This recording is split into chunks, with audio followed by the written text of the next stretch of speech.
Alrighty guys, we're back for some Salty Deserts, and this is an Outlaws of Thunder Junction standard brew, and I'm Red Cat. Let's briefly go over the deck, then hop right into some ranked. So over here in the mana base, well, first of all, this was a suggestion over in the Discord. It was more so like a Discord discussion with a bunch of you guys, so it was just my take on deserts, so I hope you guys enjoy. Hopefully I landed on something cool. Here's our deserts, man. We got Festering Gulch here as a 4-of. That's the Golgari one. We also have a Lush Oasis. That's the Simic one. And then we also have Arid Archway, which is kind of an important one to go over here. It enters tapped, and when it ETBs, you return a land you control to its owner's hand. If another desert was returned this way, you surveil one. So if you pack another desert into your hand, you'll get the ETB on the deserts again. By the way, when the deserts ETB, they deal 1 damage to target opponent, which is pretty cool. Now, Arid Archway then taps for double colorless. That is actually pretty interesting, I would say. And we also have the Soured Springs here, too, as the last desert of the build. So 16 total deserts over here. And we also have some caves packed in because this is a Spelunking deck as well. We got 2 Spelunking packed in. When it ETBs, you draw a card. Then you can put a land card from your hand onto the battlefield. If it's a cave, you gain 4 life, which really does go the extra mile, especially right now with how much aggro we're seeing. A lot of mono red. Lands you control enter the battlefield untapped. That's going to be pretty key because, oh my goodness, this is a lot of tapped lands over here. So we got some caves. Like I said, I got Hidden Nursery. We got a couple Sunken Citadels. We have an Echoing Deeps as well. It could be pretty neat to maybe copy one of the deserts with the Echoing Deeps. As it enters the battlefield, first of all, it enters taps. It enters tapped as a copy, there we go, of any land in your graveyard. That's pretty neat. Also fitting that cave theme for the Spelunking too. Like I said, that 4 life is actually really, really good. So also, while we're going over the mana base, which is apparently the most important part of this build, we have a Who Endures 6/4, so we have a couple Restless Cottage as well, and a Restless Vinestalk too. Check out this top end, guys. This is very much going to be a ramp style build. We have 30 land in here. Yep, just like yesterday's video as well. 30 land should be enough. I hope, especially since we're not thinning the deck like yesterday's video too. Got a couple Titan of Industry on the top end, like the most underplayed green card that I could possibly imagine. Like the fact that this is such a good top end piece, but we never see it, kind of breaks my heart actually. I really like Titan of Industry. Got a couple Bonny Palls this time too. I really want to see this card so bad. 6 mana, 6/5, rocking that reach. When it ETBs, you get a little Ox too. Look at that blue Ox. That is really cool. Then also, whenever you attack, draw a card.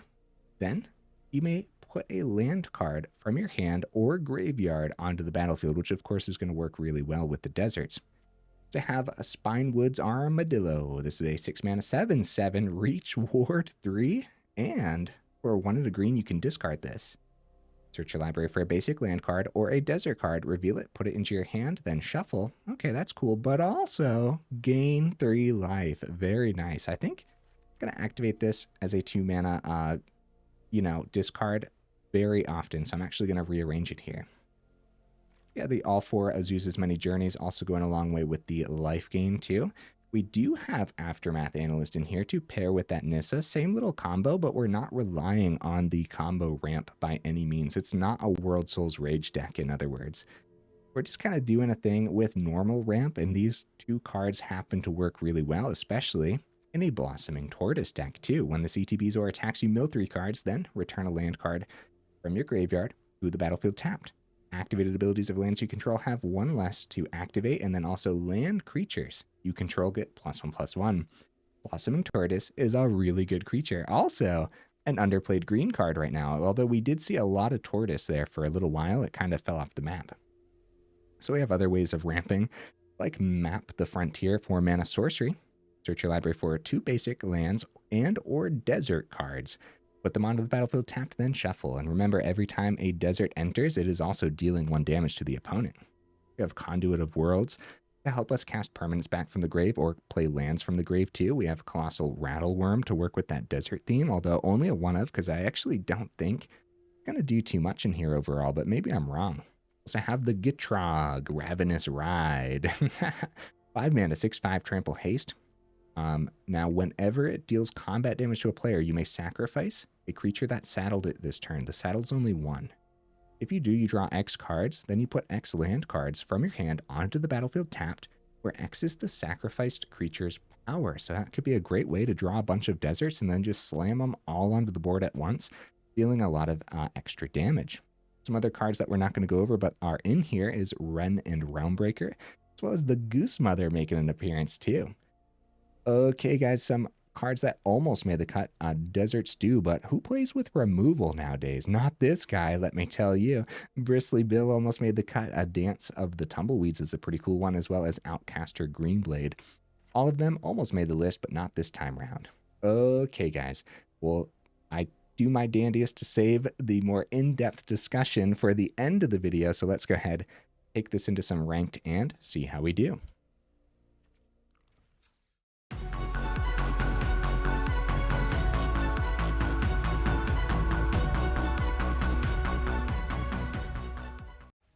Right into that first game. All right. What am I expecting from the build? I have no clue, man. I don't know what to expect from any build anymore. Realistically, this should be bad because there's so many tapped lands in here, but I guess we just never know. Opponent goes first. This is totally a keepable hand, right? We start with the Soured Springs. Oh, land off the top is so good. And then Azusa's Many Journeys ramping into a turn 3 Tortoise. Dude, this is... Okay, this is a really good hand. Yeah. Okay, Feldon. That is probably bad news. Azusa's Many Journeys.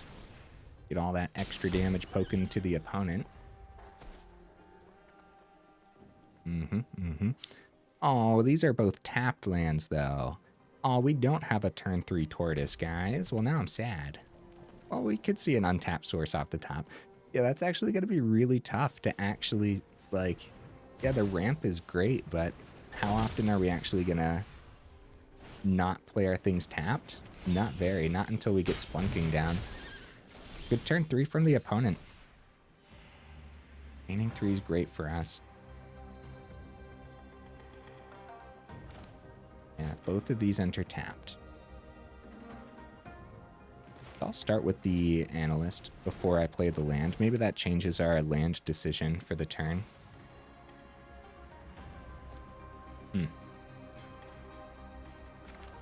Looks like we accidentally milled a bunch of value into the grave. Alright, Azusa's Many Journeys flips next turn, and I don't think we die this turn, so we have a chance. Oh, this could have been pretty good, that extra life gain there. Second Analyst, meh. Map the Frontier could have been good too, but a little bit slow against mono red for sure. Monstrous Rage on the Phoenix Chick, yep. Okay, we'll block the Bloodthirsty Adversary. We're taking 9 here, down to 7. We are very much dead next turn unless we can figure something out. Weakness flips. More tapped land. Yeah, the tapped land's gonna be rough.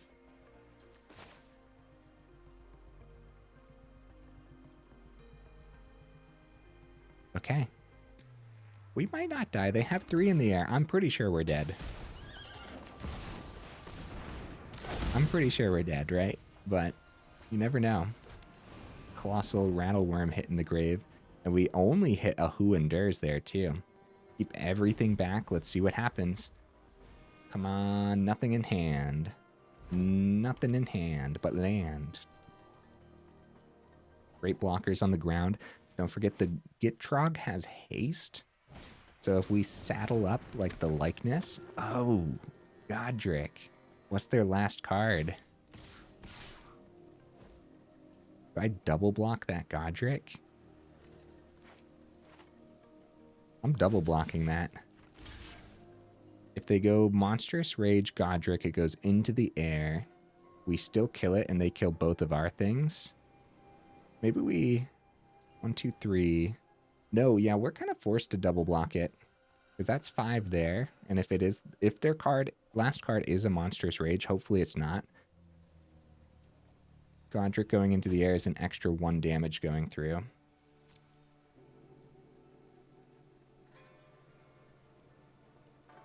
Yeah, I think the safest bet is to just think that they have a second Monstrous Rage. Also, they have lethal damage here if it's a Play with Fire. They go Play with Fire face, and then the 5 gets through in the air. Okay, down to 4. Okay. All right. Let's do this, dude. All right, so Gitrog, and then equal to the power. This is pretty fun. I'm pretty sure we don't survive in the air regardless, so we'll use the likeness of the Seeker. Could also grab a desert with the Colossal Rattlewurm too here. Okay, there's some stuff to think about. I mean, first of all, we'll play the forest, right? We'll have 2 open. I'll saddle up with the likeness, because the creature's power matters. This is fun, and I'm pretty sure we're dead next turn. Like, we could have played... No, even if we only had 1 creature. Okay, no, Blossoming Tortoise, we would have a full block on the ground, but the opponent still has 1 card in hand, and they draw another one. This is just much more fun. Let's be real. Mono red probably got there next turn anyways. So this is much, much more fun. All right. Sacrifice the likeness. Draw 3. Put up to 3 lands onto the battlefield. Oh, you know what I'm thinking? With the Arid Archway, since I already played the forest, unfortunately, like, when we end up bouncing one of the springs, we won't get to play it this turn now. Oh, also, we drew Spelunking. Okay. I'll go ahead and bounce the Soured Springs. Another Soured Springs. We'll send that to the grave. The Surveil on that's actually pretty sick. And we totally have this ability, which I'll just activate now. Yeah, that was fun to see happen, I would say. Right? I think so. We'll grab a Lush Oasis. Bring the opponent down to 9. Which, honestly, dude, not half bad, huh? Seeing the Titan there was actually pretty sick, too. This could have been a great way to block in the air, as well as gain us some life, too. So, yeah, that was... Good game, opponent. Yeah, they saw a lightning strike, so we didn't get, like... So we would have died, in other words. We would have died, so doing the fun thing was definitely worth it there. Oh, heck yeah, I had fun. Our deck totally kind of sort of did a thing, and, like, even though all the lands were really, really slow, going that long against mono red, actually quite happy with that. Actually, I gained a little bit of confidence with the build, honestly. I think we can do a thing. A really great starting hand, though, last time, too. Okay. Yep, we'll keep this. We got our turn 2, we got our turn 3. Aha! My desert. Pokes you for 1. Ooh, Spyglass Siren. Okay. Nissa off the top. Not bad. Yeah, we're not trying to do too much of the combo thing. Just ramping. That's the goal. Woohoo! We hit 3 lands that time on the Analyst. Okay. I'm down. Use the map token. Uh-oh, Dimir. Uh-oh. Uh-oh. Dimir good stuff. Nah, I have no idea what we're up against, honestly. Nissa. Nissa dies. Go for the throw immediately, right? I wait on the Nissa. I'm sticking to the plan. And in this deck, every point matters. So we're going to swing, drop Analyst number 2. And there's no doubt in my mind that we just activate Analyst to ramp 3. Oh, 4. We got a Hidden Nursery there, too. Yeah, no doubt in my mind, dude. We're going for that ramp. We don't need Nissa on the board here at all. for 2. Okie dokies. Untap source. Activate. I could have swung, huh? 1. Oh. Oh. That's not what I wanted to do. That's not what I wanted to do at all. Well, at that point, I'll return one of the untapped sources. And the 1, 2, we don't have double blue now if I bring that back. Crap. That's not what I wanted. Okay, I'll just bring the forest back.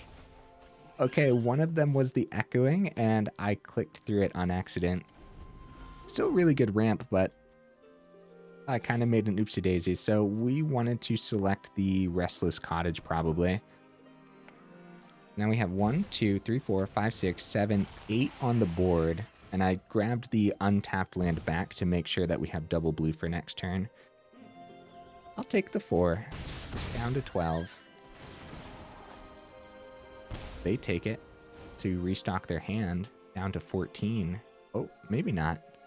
Oh, yep. Okay.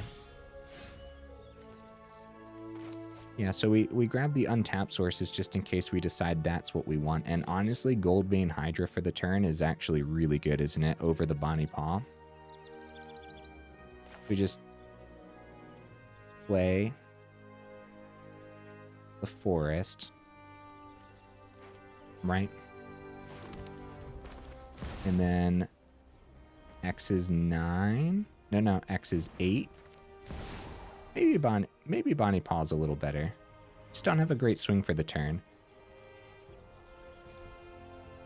There we go. Swing for 8. Against a mirror, we might get a wild amount of treasures out of this. They go down to 6. We're still at 12. What would be like the best thing for them here? 5th mana. I mean, that's a start. She-Holdred, okay. It would be pretty risky swinging with Preacher because they don't know if we have a second Goldvein Hydra in hand. So, like, if we block and get 8... See, like, they don't know if we have a second Hydra. If they give us 8 treasures, we just, like, max out that second Hydra.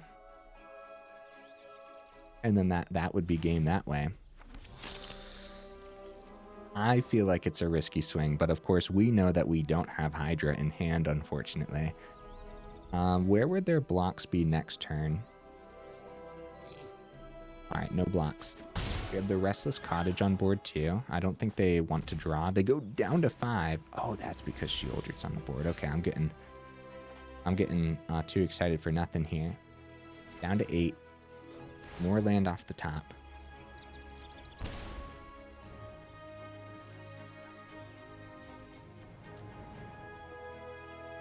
Okay. First of all, Bonny Pall has reach. I plan on swinging with Hydra. That'll help us do a thing a little bit. If we go Nissa. Nissa first, right?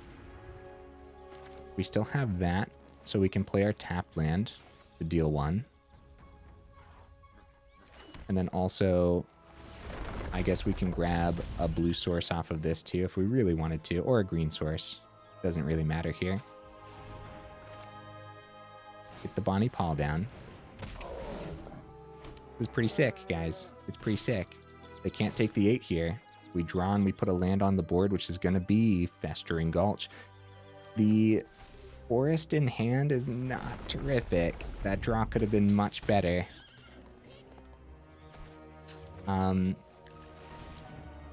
We do find a Titan of Industry off of the Nissa's ability here. They block with the She-Holdred. That's good for us. Oh. They're taking 2.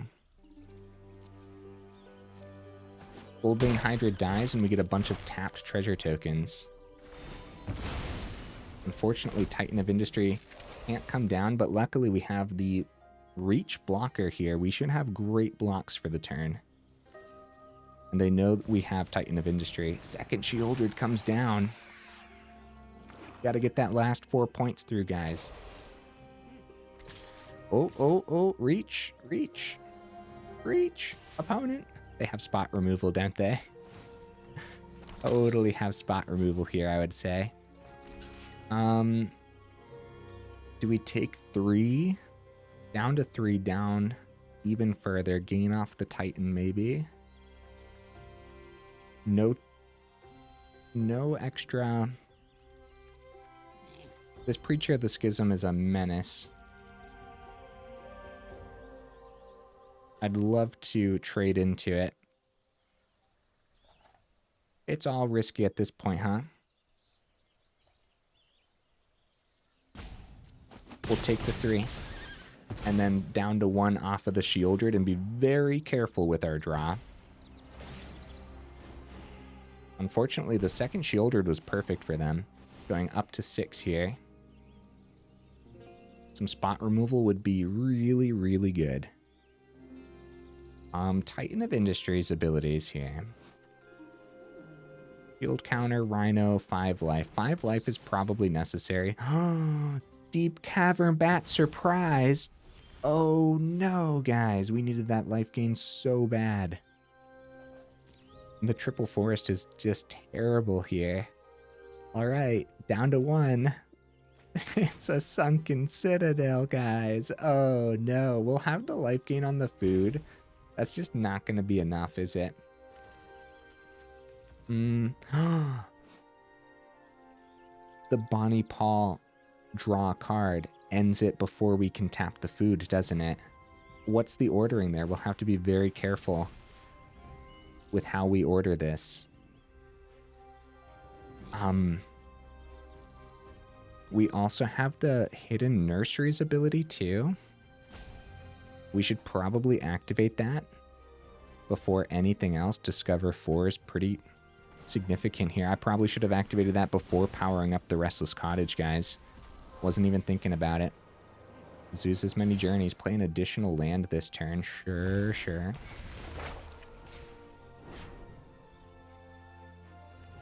But Bonny Pall also puts a land onto the board. We'll get our untapped land down. Wait. I'll use the treasures. Yeah, no. Yeah, since we get the additional one here. I'm sorry, opponent. Dude, there's so much to think about. Okay, full swing. Let's just do this. Let's do this because we don't even know the ordering. So drag the triggers to choose the resolution order. We want the Restless Cottage to resolve first, so that way we can full control, go ahead and get that food token popped to survive the turn. And we will gladly exile you. Submit. Food token. Like I said, we'll use one of the treasures here without any worries, because we have so many treasures. We needed to do that for so Hidden Nursery, Spelunking onto the battlefield. We'd want to do a forest. I guess it doesn't really matter because we have so many treasures. So we will do the Hidden Nursery here. Yeah, we have so many treasures. We'll be able to play Spelunking to gain the 2 anyways. What a turn, guys. This one melted my brain for sure. Don't forget, too, we also have the Analyst ability. All right, let's see where they end up blocking. This one melted my brain. There was a lot to think through in that turn. Great trades. Okay, we're getting the Titan of Industry back. That's great news. They take 1 here. They trade with the Gix. Okay. What do you guys think? 3rd Shieldred in the opponent's hand? Maybe. We have the Titan of Industry play. We don't have the ramp there anymore. It's going to be Forest. Spelunking down to 5. Play Sunken Citadel untapped is only 6. But we'll gain 4 up to 6. Is Spelunking better?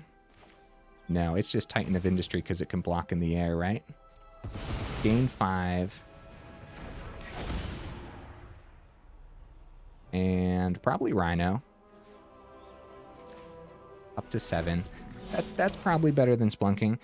Getting the Titan of Industry back that turn wasn't something I was imagining. I thought, but I guess they needed to have the best blocks possible. Shieldred number 3. We kind of expected that one, huh? Yeah, if we went Spelunking for the turn, we didn't have the 7 for the Titan of Industry, and if they don't have removal for Titan, then the Trample's really good here, of course. Gaining 3 up to 10. We will draw... Map the Frontier, huh? Back up to 8. We have Forest. We have... Map the Frontier as a surprise if they go down to 2. They have 3 mana open, guys. Spelunking is the first thing, though. Oh, down to 6, though, because of the draw. Shieldred's a pain in the butt, dude. But I guess, when isn't it, you know? So down to 6, up to 10, since we have the Cave in hand. Let's see what we draw here, too. Yeah, I'd say we want to do all that beforehand anyways. Goose Mother isn't bad. Yeah, so we just like, we still full swing here, don't we? They have good blocks, but any extra damage... Yeah, their death touch is rough, isn't it? Yeah, what the heck, man.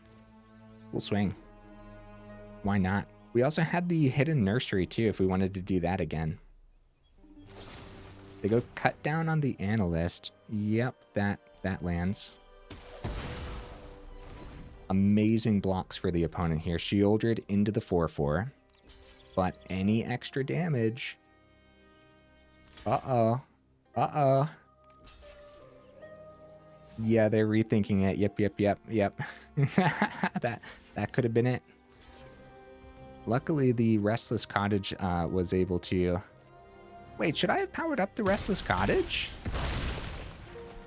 I should have powered up the Restless Cottage, guys. For sure. Like, for sure. First of all, these lands come out untapped. So 2 deserts. Yeah, there's so much going on. I'm messing up a lot of this. No excuses, huh? Let's see if we hit something else that can grab some deserts off the Hidden Nursery. And then just play Goose Mother. For like X's 3 or something. Or X's 4. Azusa's Many Journeys isn't bad.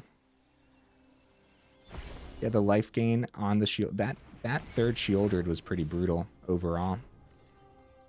So 1, 2, 3, 4 on the Goose Mother. Helps us fly in the air. Sure, why not?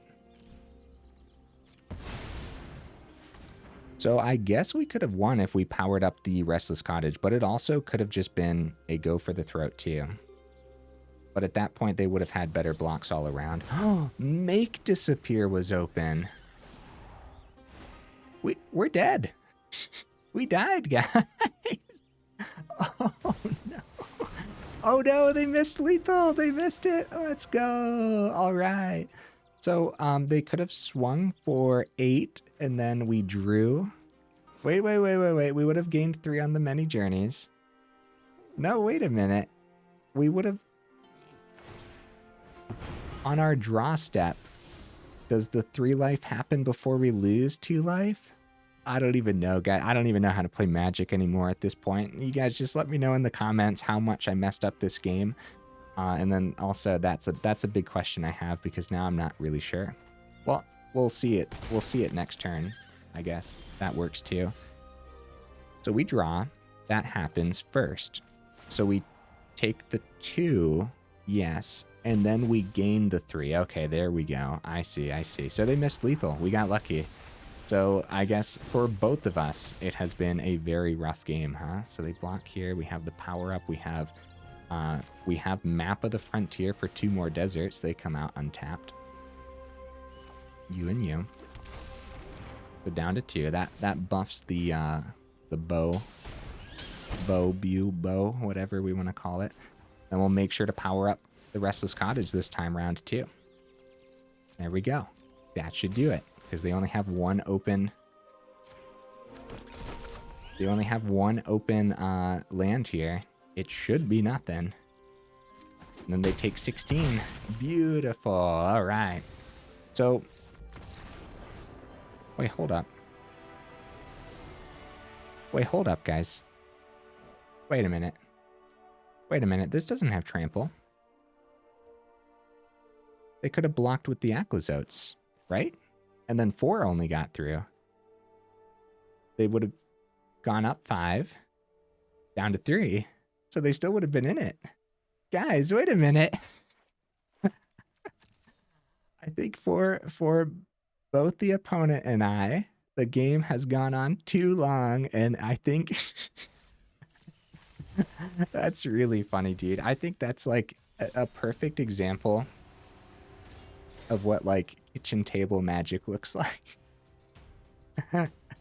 GG opponent. It was a great game. There was a lot going on back and forth constantly, right? Absolute disaster from my standpoint, as I believe I missed lethal the turn prior anyways with the Restless Cottage too, so guess we got a little lucky with the draws. Also, the opponent, that could have been the opponent's way of conceding too. Like if they went down to 3, they might have just decided like they had nothing in hand, so I guess that's possible. All right, guys, sitting up straight. I'll try to do better this time. It's really funny. I can't help but to laugh a little bit. So I will start with the Scoured Rings. No, Vinestalk. Yeah, that way forest means we have double green when it comes time for the tortoise.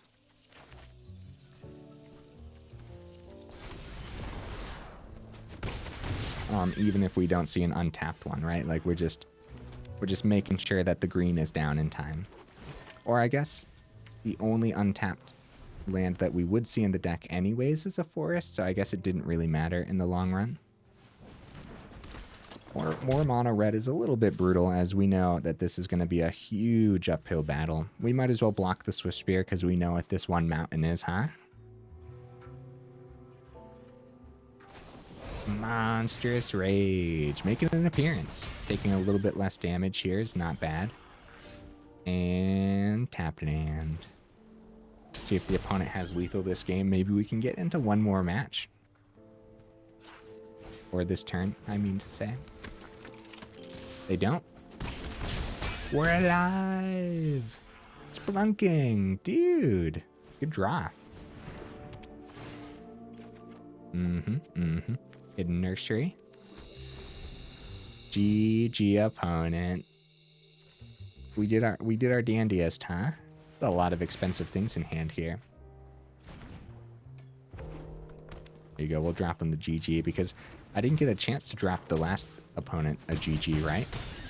I don't believe I did. All right, guys, don't count this one. It's not what it looks like. Not what it looks like. We're not climbing backwards in platinum for the last 4 videos. That's not the truth of the matter. All right, let's get one more. Now, no matter what we're up against, this will actually be the last one, right? Like if it's mono red again and they just blitz our face, totally fine. We'll just go into the final discussion here.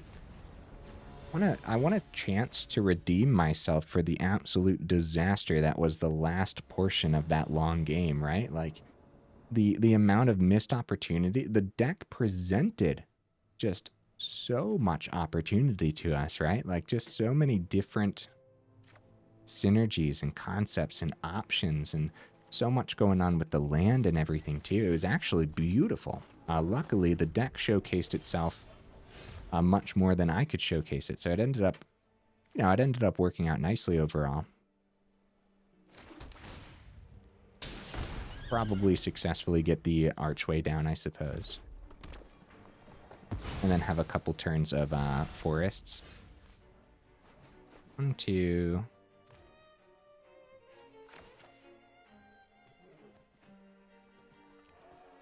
Yeah, this is okay. It doesn't really matter. It comes down to, do we want this Who Endures? Now I'm going to send it. Oh, we have 8 cards in hand. Well, this is awkward. Well, this is awkward. Crap. The crap, guys. Okay. Since we have nothing on next turn anyways, I'll send a forest unless we see a 3-mana card. But if we do...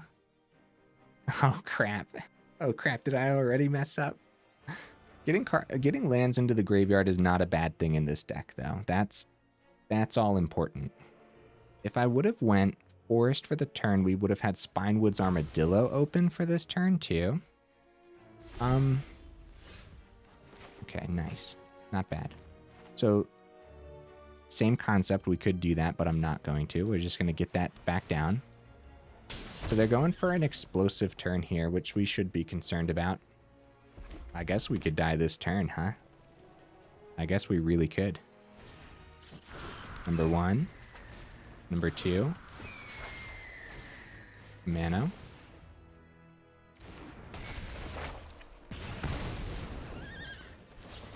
Monstrous Rage. And... Monsters Rage. Good game, opponent. Well, I guess if we only have 3 turns anyways, I guess it doesn't really matter. Dude, Slick Shot Show Off has been really showing off, huh? Oh, buddy, I don't even know how to address some of those issues. A couple days ago when we were playing... Boros Discover, or Pia's Plot is what I ended up calling the deck. At the end, I was like, our poor Jank, how are we supposed to deal with this? And we actually had some really efficient cards to add to that list. We got our 3rd Bristly Bill, guys. That's cool. Yeah, we had some really effective cards, efficient cards, to add to the Boros to help us survive those early turns that I actually think really...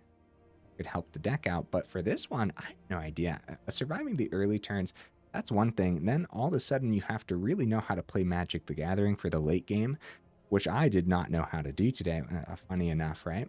Luckily, the deck showcasing itself, I always say this, I always take a lot more pride in the deck than my actual playing of the deck. So as long as the deck does the thing, that's fine. Unfortunately, the deck didn't really do the thing either. Like, it did the thing in that game, but when mono red is 70% of the matches or more right now, right? Like, everyone's trying out that Slick Shot Show Off. And, you know, they're playing Boros versions, Gruul versions, Teamer versions even, right?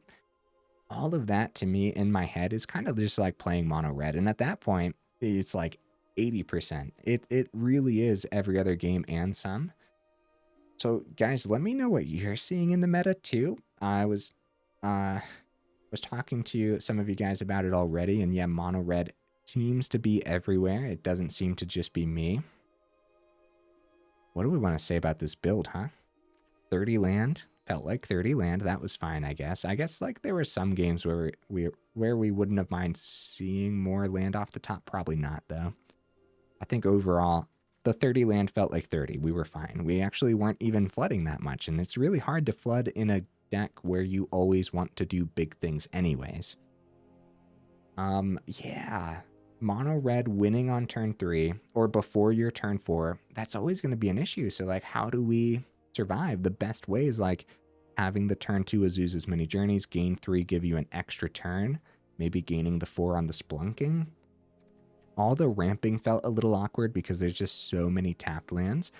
Unfortunately, as far as I can tell, it's going to be really, really hard to make deserts work because you want a lot of deserts in the deck to actually do the desert thing, but then they're all tapped lands. And so maybe more Spelunking. Maybe we want 4 of these, but then if you're not hitting a cave with it, you're not gaining 4. If this was like, I know it wouldn't read this, but if it read cave or desert, that would be a different ball game, dude. For real. I mean, immediate 4, first of all, if it was deserts too. But we just don't have enough caves packed in. Sunken Citadel, Echoing Deeps, and we also have the Hidden Nursery. That's it, 4. It's not hard to see one of those 4 or keep one of those 4 in hand for the Spelunking, but we only have 2 Spelunking too. And yeah, with only 4 out of the 30 total land, it's not many. So there's going to be actually a lot of moments where you're just not going to gain the 4. But don't forget, Spelunking is still ramp too, and also just putting a desert onto the board, getting the desert ETB, the 1 damage. Yeah, that's all fine. And in that one match where I was messing every other play up, the triple Shieldred, huh? Actually, we would have won a little bit sooner if they only saw 2 of their Shieldred.